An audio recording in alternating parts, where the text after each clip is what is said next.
All right, wait, but how do you want us to start? Just like that was good? Just like that. Okay.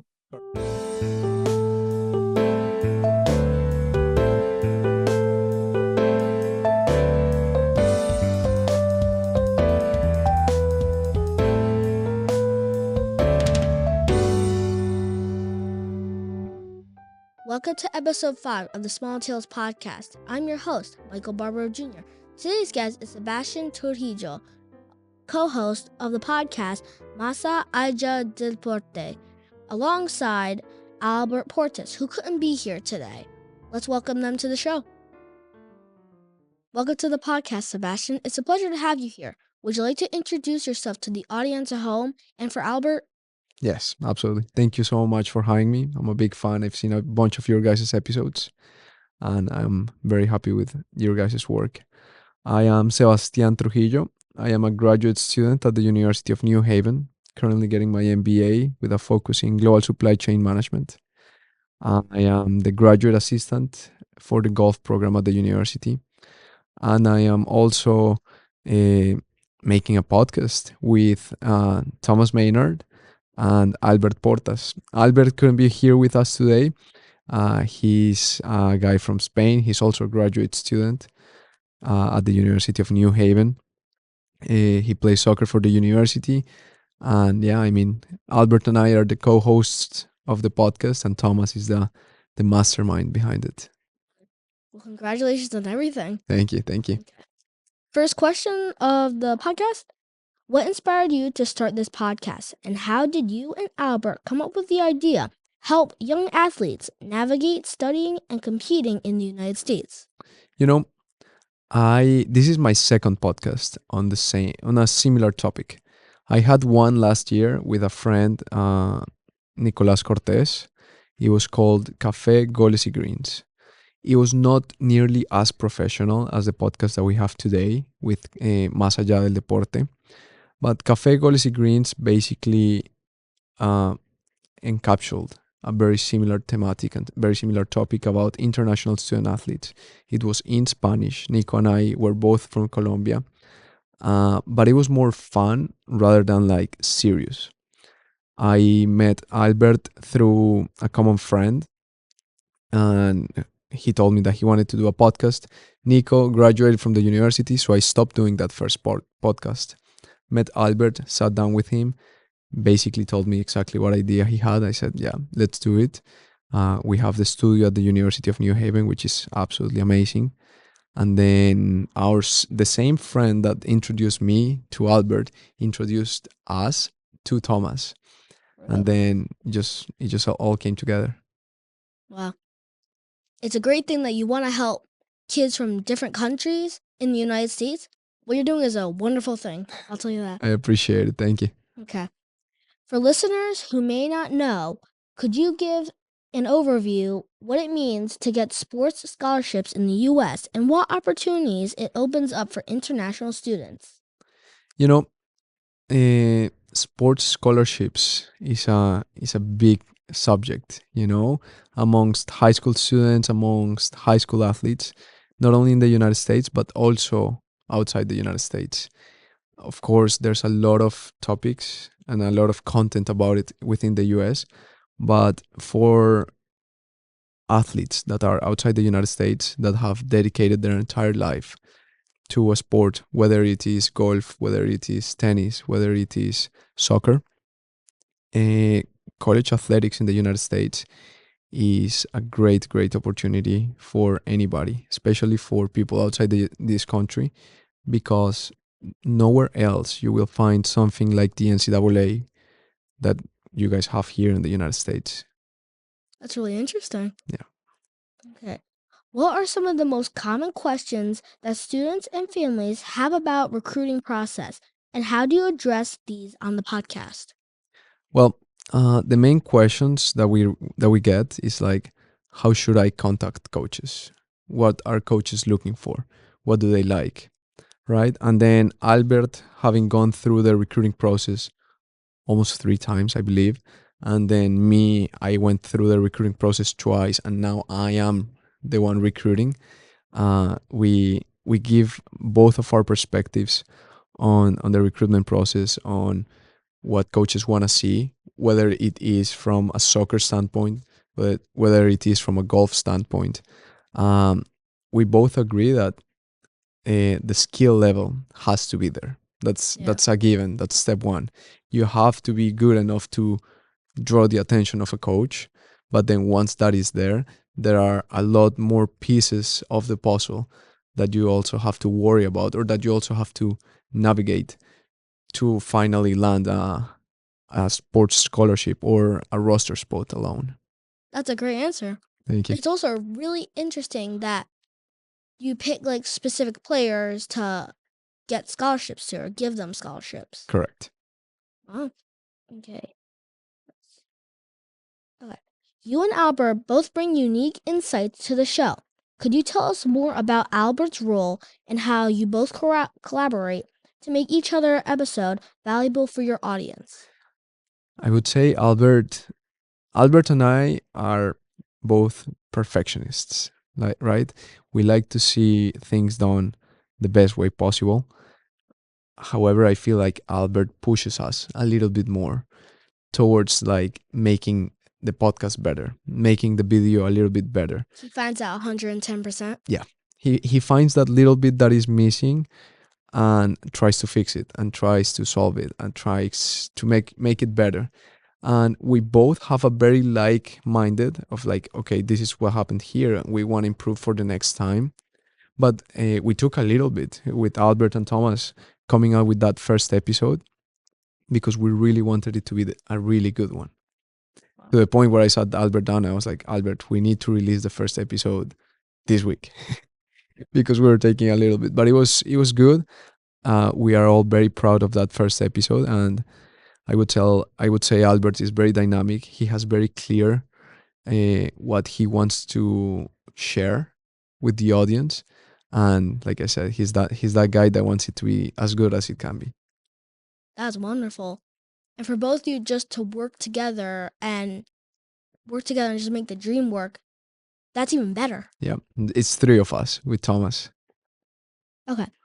Could you walk us through some of the key steps to recruitment process for international athletes? Yeah, certainly. Key steps for the recruitment process. Number one, I would say a lot of competition, keeping track of your stats, right? Coaches want to see that you're competing consistently. Coaches want to see what type of stats you're putting up. Obviously, it changes from sport to sport. One thing is soccer, one thing is basketball, one thing is golf. Compete as much as possible, for sure. Then the highlight reel is super important, or your recruitment video. It's really, really important that you showcase whatever is important within your sport, right? So like the highlight reel is very different for soccer than it is for golf. For golf, coaches look for a lot more technical stuff, right? Yeah. Because in golf, you can see the numbers, right? It's like, how well can you do? It's like, how fast can you swim? It's a number that it's not going to get changed. For soccer, it's a little more of an art because you can influence the game without it showing or reflecting in the stats. Yeah. In golf, it will always reflect in the stats. So depending on the sport, there's a different goal with this highlight video. And then lastly, and I would say most importantly, getting comfortable talking with coaches and reaching out to the universities that you are really interested in and where you would realistically be able to make the team. Because a lot of people want to make Stanford. A lot of people want to make Arizona State, right? They want to make the absolute best team that they can. And I'm not cutting their wings or anything. You should aim as high as you can, and you might make it, right? But when it comes down to that last year or when making a decision, you have to be honest with yourself in regards of, okay, what are my playing abilities and where will I be able to contribute, right? Will I be able to contribute in Stanford? Yeah. If the answer is yes, then you reach out and then you follow that route. But yeah, it's really important for you to get comfortable talking to coaches, talk to as many universities as you can, even if it's just for practice. And then, well, let your charisma and your playing ability take care of the rest. That's a great perspective on the question. Thank you. Okay. How does your podcast help young athletes understand the academic requirements and balance needed between studies and sports? Well, actually, in an episode that we recorded recently, we were talking about how hard it was for us to get into the university and how good our English had to be. We have to keep in mind that Albert is from Spain and I am from Colombia, and English is the second language for both of us. So we both had to take exams to get into the universities. We both have to take exams to prove that our English is good enough to be able to go to college in the United States. On top of that, obviously, it depends from university to university, the academic requirements. But we share in the podcast basically our stories. We share exactly what we went through, what exams we took, uh, how much we studied for them. I think Albert had to take the same exam maybe 3 times, but then he got through. He got the score that he needed, and then he went to the university. Albert's English was not nearly as good as mine, and he'll say it in the podcast. Uh, I had a pretty good English base when I got here, but like I say, in this podcast we share stories from different people and how many different ways there is to get to the same place. That's wonderful. Let's see. How does hosting the podcast in Spanish help you connect with young athletes and families, and why is it important for you and Albert to make this information accessible in Spanish? Well, like I said earlier, there's a lot of information about the NCAA and about the recruitment process and about what it takes to be a college athlete in English. But we found that that is not the case in Spanish. There's a gap in within the Spanish speaking community, and there's a lot of people out there, whether it's in Europe, whether it's in Latin America, that would be heavily benefited from this. So I guess that's how we concluded that Spanish was the best language to conduct the podcast in. However, we will have episodes in English if our guest is an English speaking person, right? Which we plan to have. So eventually we will have episodes in English. The vast majority of episodes will be in Spanish. That's great. Have it accessible both to Hispanic people and English people. Correct. Okay. How do you choose from which topics to cover? And do you receive questions or suggestions directly from listeners that shape your episodes? Yes, most definitely. We take the feedback that we receive from our listeners, and we answer the questions that they want answered, and then we have like a base, right? Which is like, these are the main questions that we want to answer. We want to answer how hard is it to get into a university. We want to answer how good should your English be. We want to answer, you know how did you get there, right? How did Albert get there? How did Sebastian get there? And then when we have guests, we answer these same questions, and we, like I said before, we realize how there's so many paths to get into college sports. That's actually so it's actually almost like a journey just to get to where you want. Yep, yep. And then moving forward, after every single episode, we give a read to the comments, we reply to the comments, and then we answer any questions that we didn't think of, and then we implement it on the next podcast. So it's basically like you're building on top of what you already have. Yep. We're That just we're just trying to make it better. We're trying to make it as good as it can be. that's great. I think what you're doing is a wonderful thing, and I usually don't see that, not just on the podcast, but in the outside world. I normally don't see people like you. You are one of a kind, and I'll tell you that. I appreciate it. Thank you so much. Okay. What What's one of the most memorable success stories you and Albert have featured where a young athlete achieved their dream of studying and completing in the US? Wow. Well, I mean, in episode 3, which is not out yet, we share a few success stories. I know Albert's brother is playing professional soccer in Spain. He came to the United States to play in Cleveland State in Ohio with him. Uh, I would say my story is a good one, and I had a blast playing college golf, and I won one tournament during my college career in golf. I must say it's not that easy to win. You know, in football, in basketball, you win more times than you lose, and that's a good season. In golf, if you win once or twice, it's pretty good. Yeah. I won once within my college career, and I hold that moment very, very close to my heart. And then obviously for Albert, I think he's playing a soccer game right now. Uh, After the podcast, I will check if they win or lose, but they're having a really good season.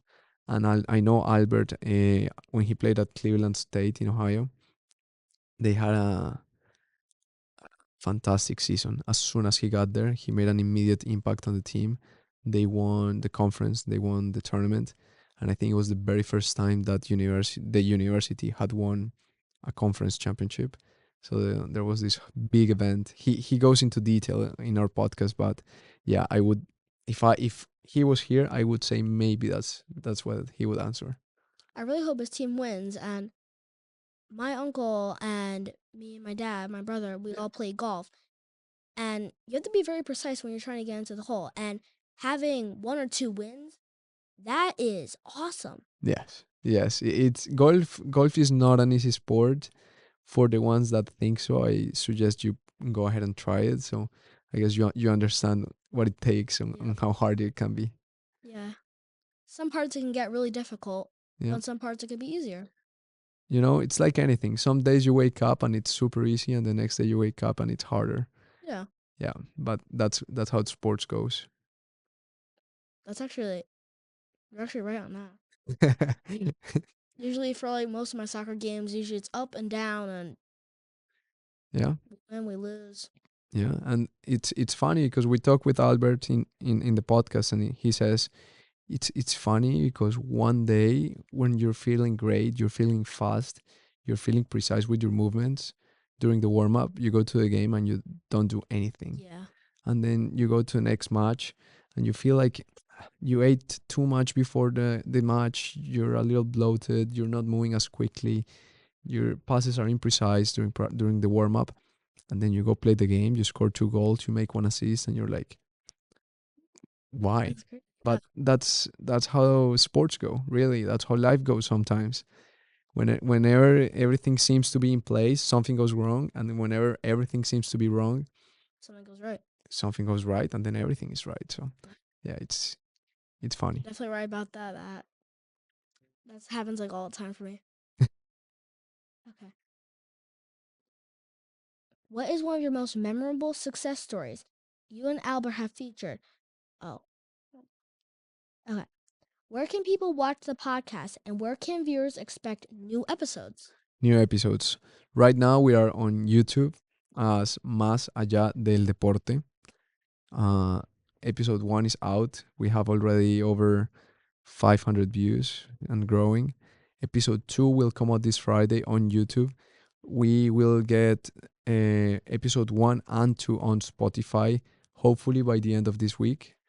And then we are looking to grow it and to place these same episodes in Apple Music and other platforms just to make it available to as many people as possible. That's interesting, yeah. Yeah. Right now, only YouTube.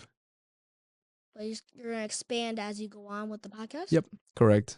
The recordings are there, the content is there. We'll just showcase it in different platforms. But YouTube is our main one right now. Well, I hope you reach your goal. Thank you. Lastly, for listeners who want more information or have specific questions, how can they reach out or find you and additional resources related to your podcast? We are on Instagram as at Más Allá del Deporte podcast. You're probably going to have to slow that one down and really go letter by letter. It's basically the name of the podcast and with the word podcast at the end. and then you can DM us there. You can look it up on YouTube, and you can comment on any of the episodes, and that is the best way to get in touch with us. Okay. Thank you for being on the podcast. Thank you for having me, guys. It's truly an honor to be here. I absolutely love the setup. I love the professionalism, and I can't wait to be back sometime with good news. Yeah. Well, one thing, you and Albert are doing such a great job on what you're doing. I hope you make it far, and I just wish you luck from there. Thank you so much. We send a little hi to Albert over there. He's playing soccer right now. We hope he wins the soccer game. Yeah. Go Chargers. Good luck, Albert. Yep. Good Yeah. luck, Albert. Thank you for watching episode 5 of the Small Tales podcast. Make sure to leave a like on this video and subscribe to the channel. If you would like to get your business on the podcast, please send us an email at the email on the screen. We'll see you next time on the Small Tales podcast. Have a good one.